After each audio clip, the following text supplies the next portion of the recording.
السلام عليكم ورحمة الله وبركاته. كبجمتوتا جالتمتوتا channelي رشاد توبي جلت أرجمتن أكم جرتو نجا كيساني النجا كوتي جالت ربي نسنين جرا إجا نموني أكمتي إيمو دافي واتساب بيرا أكا داونلودي نورتي هنتاني فيديو غرغراتي في سجلة سوران غرغرا جوالك إني كيسا بوته نوركي سجرا نافيمي نموني جتني نجا فتني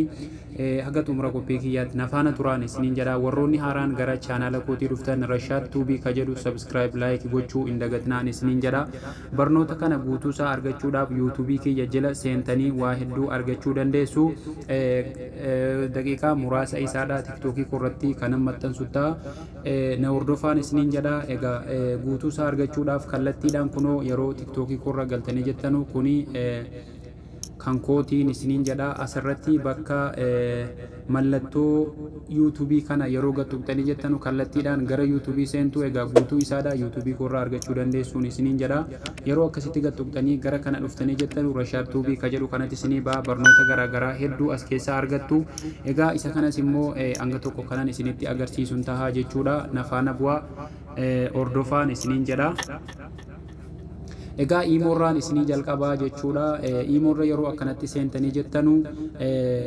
keessan gubbaa kanarratti isini baasuu danda'a jechuudha keessan gubbaa kanarratti kan isini baasu taha profaayilii keessan irra gattuqtu jechuudha ani yoon profaayilii irra gattuqe asitti naan ba'u an mallattoo sarara sadanii kana gara miiljalee gara gadi jiru kanan tuqa sana booda settings ka jedhu kana rukuttanii jechuudha bakka settings ka jedhu kana argaa jirtu en abdii qaba settings ka jedhu kana rukuttanii sana booda akkasitti ol barbaaddanii kan keessan storage and data ka jedhutu isini ba anaaf immoo wanti ba'u storage ka jedhu qofaa jechuudha kuno as keessa olofee yeroon akkasitti deeme jedheede kuno storage ka jedhu kana rukutaa jechuudha storage kana yeroo rukutee jedheede kala namaan yoonni akkasitti jiraate jedheede right kana irraa kaaftanii jechuudha story photos story videos ka jedhu kana irraa kaaftu jechuudha amma booda video garaagaraa fi suuraa namni yoo isinitti ergee yoo ofirraa utuu namni kun isinitti ergee jedheede utuu isin downloading godhin ofiin downloadii ta'a jechuudha yoo akkanatti jiraate ammoo yoo akkanatti injiraanne immoo yoo isin ofii keessanii downloadii godhattan malee downloadii hin ta'uu jechaadha egaa guutuu isaadha argachuudhaaf akkaataa WhatsApp immoo YouTube korraa argachuu dandeessuun isiniin jedha egaa YouTube irra asiin seentanii YouTube korraa guutuu isaa argachuu dandeessuun isiniin jedha galatooma ulfaadha nagaannaa jiraadha Egaa dhiifamaan isiniin jedhaati guutuusaa YouTube irratti akka ilaaltanu egaa TikTok akkuma isin beektanu daqiiqaa 3 ol waan namaan eeyyamneef asirratti gabaabseen isiniin jedha garuma YouTube kootii asumaan akkuma reefuu isinitti agarsiise dhufuu dandeessuun isiniin jedha nuti itti ofirraa dileetii gochuu dandeenyu kallattiidhumaan amma WhatsApp keessan isin gashaa jechuudha WhatsApp keessa yeroo galtanii jettan tuqaa sadan gubbaa kana rukuttanii jechuudha tuqaa sadan gubbaa jiru kana yeroo akkasitti rukuttanii jettan settings ka jedhu kana rukunnaa jechuudha settings ka jedhu kana rukuttanii jechuudha inna settings kana rukuttanii kaatanii jettanu kuno asitti storage and data ka jedhu kana rukunnaa jechuudha kuno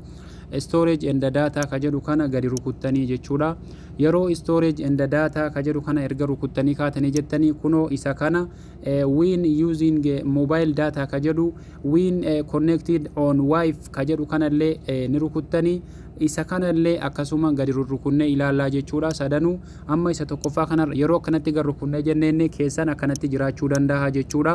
yooniif raayitiin akkanatti jiraatee jedhee raayitii kana quba keessaniin irraa kaaftanii jechuudha kuno akkasitti irraa kaaftanii okay ka jedhu kana rukunnaa jechuudha isa lammaffaa kanas akkasumatti gadi rukunnaa jechuudha yooniif akkanatti jiraate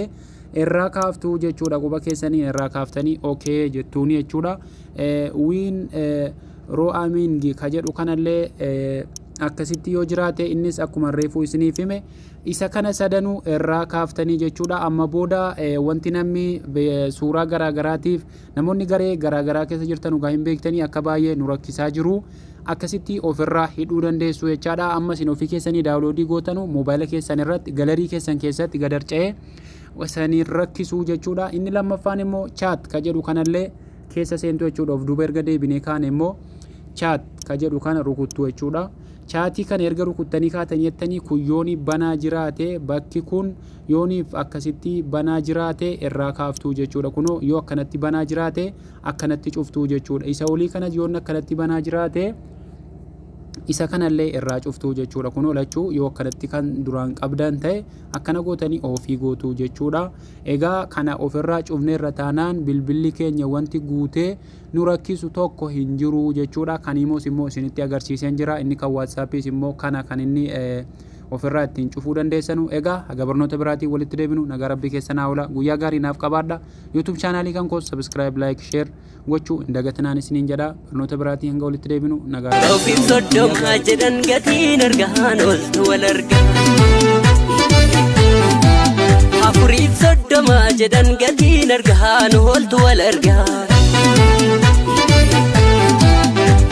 Lagalagee wagiitan faana kee argeen ooltu wal argaa. Kee kabbee gammachuutan abjuun si argeen.